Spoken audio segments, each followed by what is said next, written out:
It was a normal Monday morning at Ridgewood High, or at least it started that way until the cafeteria doors suddenly swung open and the usual noise faded. Into a strange hush, every head in the room turned almost at once to look at the new girl who had just stepped inside. She stood there for a moment. In the doorway, sunlight spilling. In behind her, like a spotlight, she was tall with warm brown skin and a calm, steady look in her eyes. Her name was Amara Johnson, and even though she had only been in town for 2 days, her arrival already had people whispering. She moved carefully through the room, clutching her lunch tray like a shield, the sound of her shoes tapping against the tile echoing softly. She wore simple jeans, a faded gray hoodie, and a pair of sneakers that had clearly seen better days. She didn't walk with arrogance, but with quiet confidence, like someone who had already learned not to expect kindness from strangers. The cafeteria was full of the usual chaos, trays clattering, laughter echoing across the room, the smell of pizza and fries filling the air. Everyone had their regular seats, their own little kingdoms of popularity and gossip. Amara scanned the tables, searching for one with an empty spot, but most were already filled with groups that had no interest in making space for her. She spotted a table near the corner, mostly empty except for a pile of old textbooks someone had left behind. She walked over, placed her tray down, and sat. Without saying a word, she unpacked her lunch, a plain sandwich, an apple, and a bottle of water. There was nothing fancy about her meal, just like there was nothing loud about her presence. But across the cafeteria, a group of students had already started. Watching her, that group was known by everyone at Ridgewood. The loud table, the one where trouble always seemed to start, and sitting right in the center was Derek Miller, tall, muscular, and always surrounded by people who laughed at everything he said, not because it was funny, but because they were too scared not to.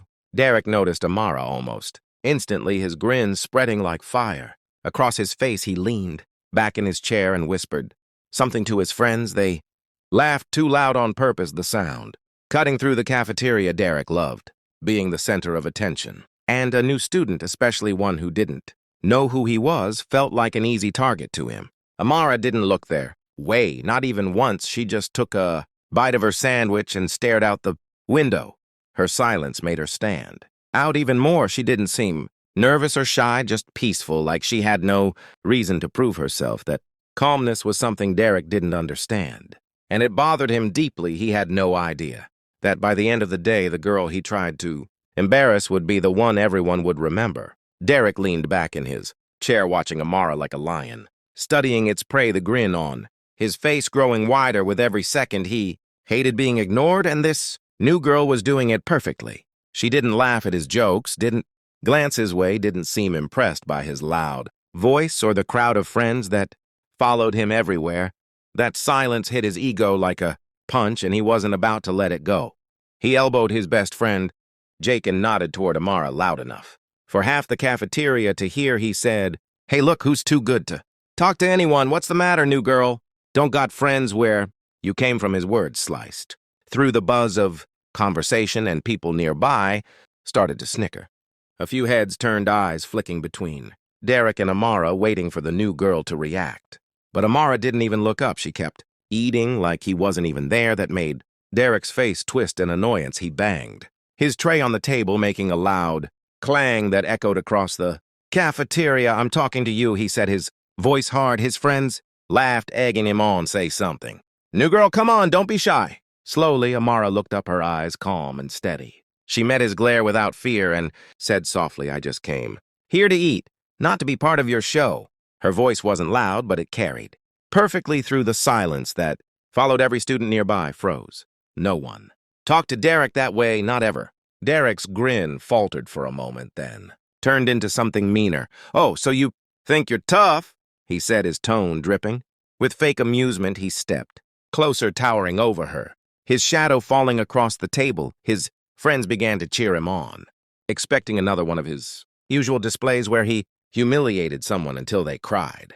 But Amara didn't flinch. She stayed seated, her eyes locked on his. Derek's hand twitched with frustration.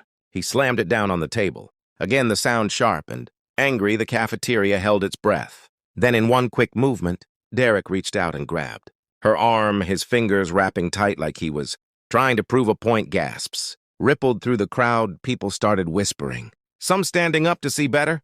Derek smirked, thinking he had won this round, thinking he could make her scared or small in front of everyone. He didn't know it yet, but the moment his hand closed around her arm, everything was about to change. The moment Derek's hand grabbed Amara's arm, the entire cafeteria seemed to freeze. Trays stopped clattering.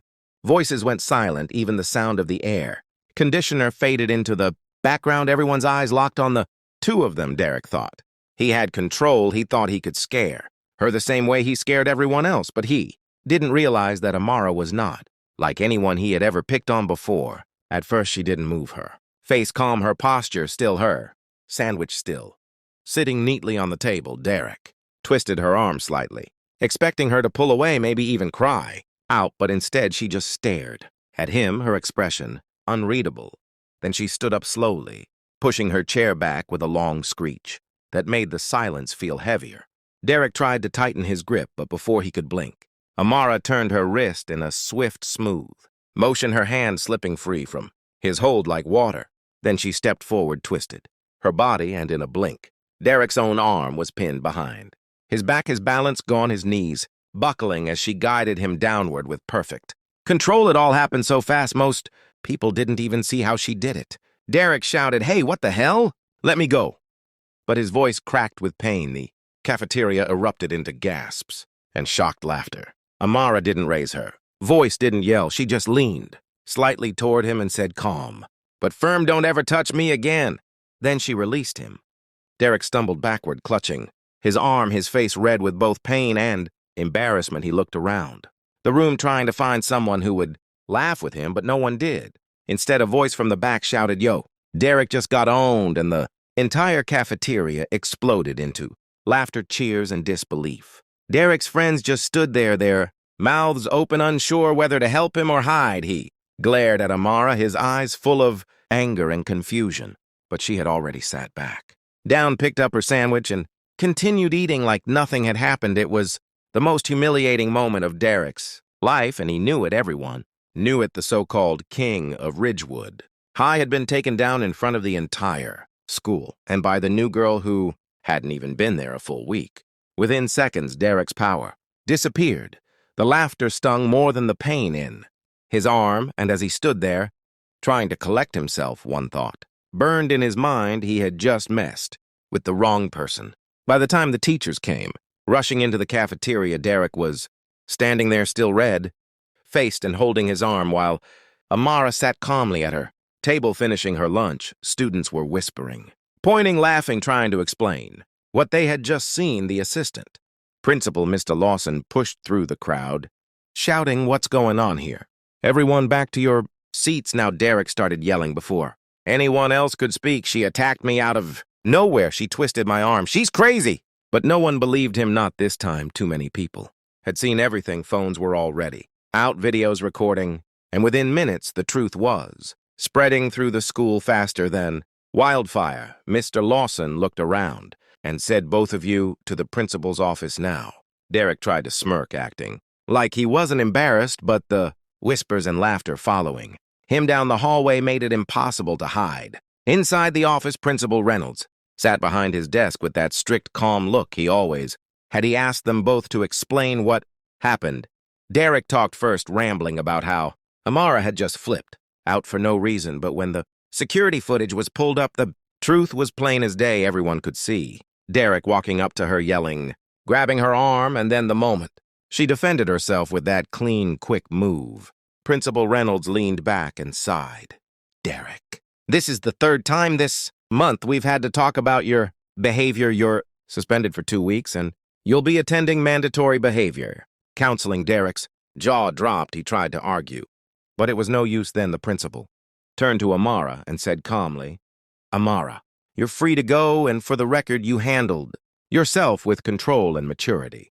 I'm proud of how you kept your cool." Amara nodded politely, stood up, and left the office. Without another word, the hallway was buzzing as she walked past students, whispering that she was a legend, that she had taken down the biggest bully in school and didn't even break a sweat. But Amara didn't smile. She wasn't proud of what happened. She didn't enjoy humiliating anyone. She just did what she had to do.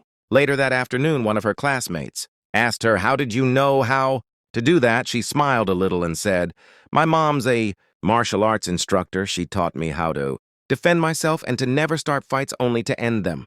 Her calm words spread even faster than the video. By the end of the day, everyone at Ridgewood knew two things: Derek Miller wasn't untouchable anymore, and Amara Johnson was someone no one would ever forget. For the next few days, Derek stayed quiet in the hallways, something no one had ever seen before. The same guy who used to laugh the loudest and push people around now walked with his head down, avoiding eye contact, everyone whispered. When he passed, but not out of fear anymore. Now it was amusement. Curiosity, disbelief, some even felt sorry for him. He had been the king of Ridgewood High, and in one lunch period, he had lost his throne. Amara, on the other hand, just went about her days like nothing happened. She sat in class, took notes, ate lunch. In the same corner, she didn't brag, she didn't act like a hero, she didn't even mention Derek's name. She just kept to herself, but that quiet strength made people respect her even more. A few students started joining her at lunch, asking her questions, laughing with her like she'd been there all along. One afternoon, about a week later, Derek spotted her sitting alone outside under a tree, sketching in a small notebook. He stood there for a long minute, debating whether to walk over or just leave it alone. Something inside him kept pushing him forward. His hands were sweaty, his voice caught in his throat, but finally he forced himself to move. He walked up slowly, his steps crunching. In the grass, Amara looked up but didn't say anything. She just raised an eyebrow, waiting for him to speak. Derek swallowed hard and said, "Hey, can I talk to you for a second?" She closed her notebook and nodded. "Go ahead." He rubbed the back of his neck, his voice shaky. "I just wanted to say, I'm sorry for what happened in the cafeteria. I was being stupid. I thought I was being funny. I wasn't. I was just being a jerk." Amara studied him for a few seconds, then said softly, "Apology accepted, but remember, strength isn't about hurting people. It's about protecting them." Her tone was calm, but it hit Derek harder than any punch ever. He nodded slowly. "Yeah, you're right. I guess I had to learn that the hard way." She smiled just a little, then opened her notebook again and said, "We all learn somehow." From that day on, Derek started changing. He stopped teasing people, stopped trying to impress his friends with cruel jokes, and even began helping other students when he saw something unfair happening. It wasn't instant and it wasn't perfect, but people noticed he was trying. The same students who used to fear him now actually talked to him, and sometimes they even smiled at him. Amara's quiet lesson had done something that no teacher detention or punishment ever could. It made Derek finally see what real strength looked like. Months passed, and Ridgewood High started to feel like a different place. The energy in the hallways had shifted, the laughter sounded kinder, the teasing was lighter, and for once Derek Miller wasn't the name people whispered in fear anymore. He was just Derek, a guy who had learned his lesson the hard way and decided to become better. Amara was no longer the new girl. She was part of everything now, smiling, talking, helping other students, and even starting something new. With the principal's encouragement, she launched a small after-school self-defense club. It began with just 5 students, but soon the gym was full every week, both girls and boys, learning how to stay calm, confident, and strong without ever using violence, unless they absolutely had to. Derek joined too, standing quietly in the back at first, but over time, becoming one of the most focused members. He didn't come to show off, he came to improve himself, and to make sure no one else ever felt the way he had made others feel before. During a school assembly, Principal Reynolds mentioned what had happened months ago. Without naming names, he said, "Sometimes it only takes one brave person to change the culture of an entire school. Someone who shows that courage doesn't mean starting fights, it means standing up for what's right." The room erupted in applause. Everyone knew who he was talking about. Amara smiled from her seat, not out of pride, but out of peace. She had done what she came to do. She had made a difference.